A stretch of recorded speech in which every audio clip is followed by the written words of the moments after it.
আওয়ামী লীগকরণের কারণে তারা আওয়ামী লীগের পক্ষে রায় দিয়ে এ দেশের নিরীহ মানুষকে হত্যা করেছে।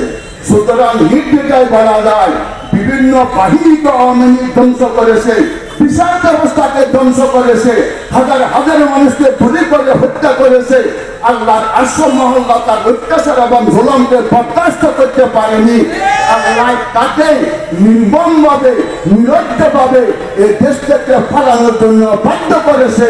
আজকে সে দেশে থাকতে পারেনি। কিন্তু সবচেয়ে বড় কথা এটাই, এই যে উত্তরবঙ্গের মধ্যে একসাথে দল জাতীয় পার্টি, আপনারা আঞ্চলিকতার ভিত্তিতে জাতীয় পার্টিকে ভোট দিয়ে ক্ষমতা বসাইয়েছেন।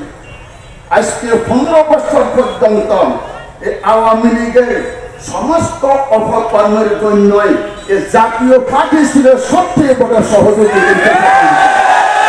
আপনাদেরকে পরিষ্কার করতেছি, এই জাতীয় পার্টি তাদের জন্মগত লাশন তো আল্লাহ উঠে নিয়ে গিয়েছেন, তাদের ইমানি রাজ্য সমর্থন আল্লাহ তাদেরকে উঠে নিয়ে গিয়েছেন। নিশিরাত্রে এই আওয়ামী লীগের সাথে জাতীয় পার্টি ভাগ বাটোয়ারা ক্ষমতা এবং টাকার ভাগ বাটোয়ারা করে। আর সকালে সিএম কাদের প্রতি আওয়ামী লীগের বিরুদ্ধে বক্তৃতা দেয়। কিন্তু এটা হচ্ছে জাতীয় পার্টির চরিত্র। আপনাদেরকে পরিষ্কার করতেছি, এটাই এই গুনাহগার নির্লজ্জ দালাল এই বিবেকহীন জাতীয় পার্টিকে উত্তরবঙ্গে আর কখনো কোথাও দাঁড়ানোর জন্য সুযোগ আপনারা দিবেন না। সম্পূর্ণভাবে বিচ্ছিন্ন করতে হবে। এই জাতীয় পার্টি হচ্ছে দেশের জন্য সবচেয়ে মারাত্মক ক্ষতিকর। আওয়ামী লীগের সমস্ত অপরাধের জন্য তারাই হতে চাই। কিন্তু সাথে সাথে বলতে চাই, এই দেশ কি হয়েছে, তৃতীয়বার স্বাধীন হয়েছে। আজকে জামাত এবং বিএনপি দাবি করতেছে, এখনো বিভিন্ন জায়গায় বলতেছে আমরাই এখন ক্ষমতায়। আপনাদের এই দুঃস্বপ্ন বাস্তবায়ন হবে না। আরো 50 বছরে যদি আপনারা আওয়ামী লীগের বিরুদ্ধে আন্দোলন করতেন, আওয়ামী লীগের ফসল আপনারা বাধা করতে পারতেন না। কিন্তু আপনারা হচ্ছেন সুরাফুল সুবিধাবাদী।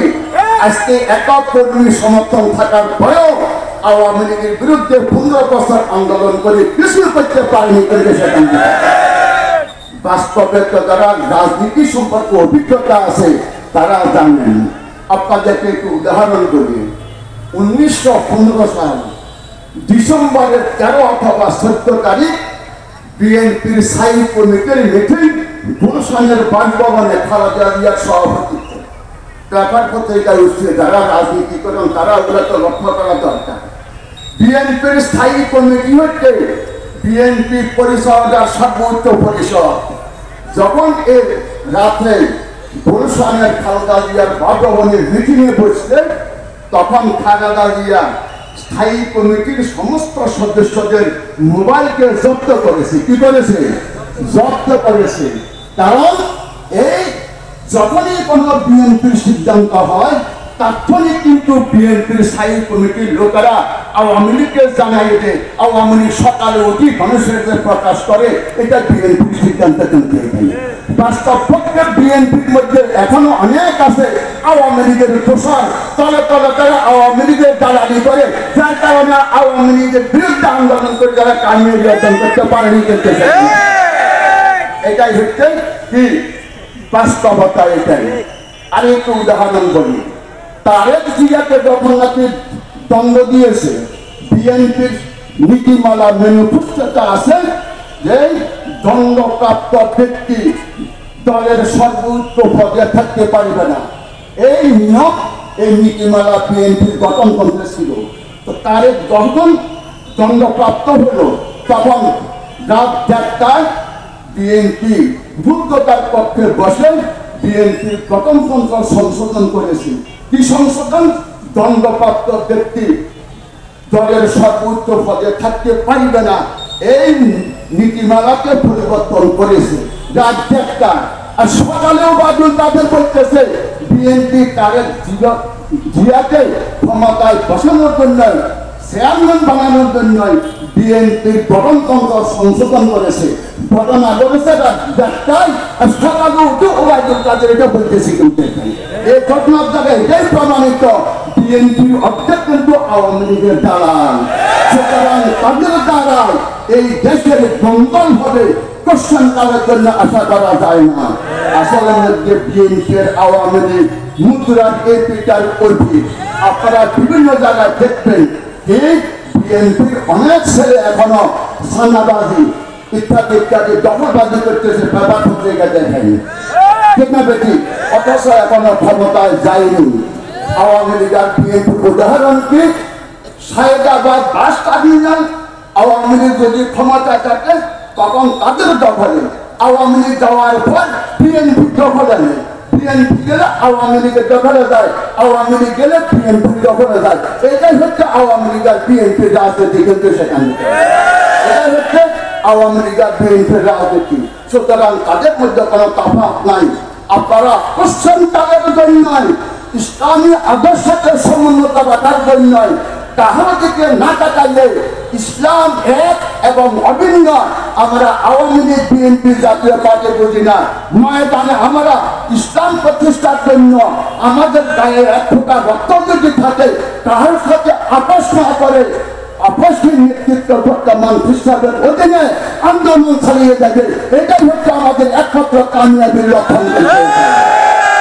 এটা হচ্ছে আমাদের কামিয়াবির লক্ষণ। এখন জামাত ইসলাম সম্পর্কে লম্বা কথা, আমি দু একটি কথা বলি। জামাত ইসলাম তারা আকিদাগত দিক থেকে কি ভ্রান্ত এটা আপনারা জানেন।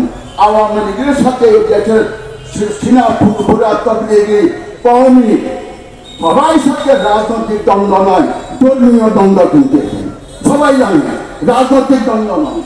এই জামাত ইসলাম হয়েছে কি 1996 সালে নির্বাচন করেছে, 17টি আসনে তারা বিজয়ী হয়েছে, আর অনেক জায়গায় তারা দ্বিতীয় এবং তৃতীয় স্থান অধিকার করেছে।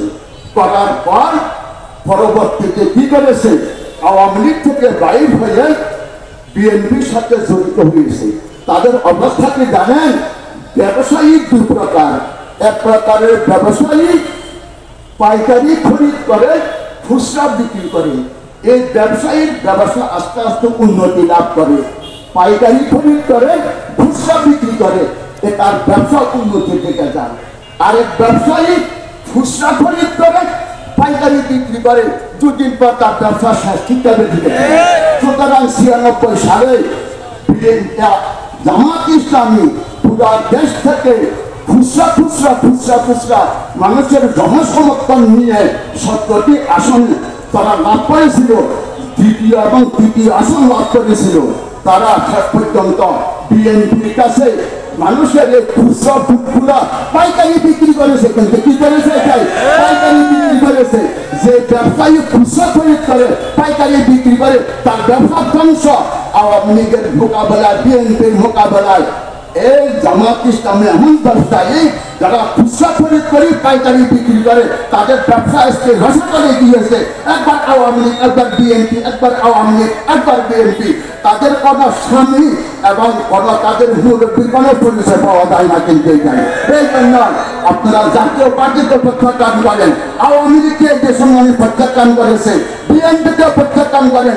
আল্লাহর উপর তাওয়াক্কুল করি, সঠিক নেতৃত্বের অধিকারের অধীনে আমরা ইসলামকে সমুন্নত করার জন্য, ইসলামী আন্দোলনের প্রত্যেকটি কর্মী আল্লাহর সন্তুষ্টি অর্জন করার জন্য এককভাবে আন্দোলন করিব।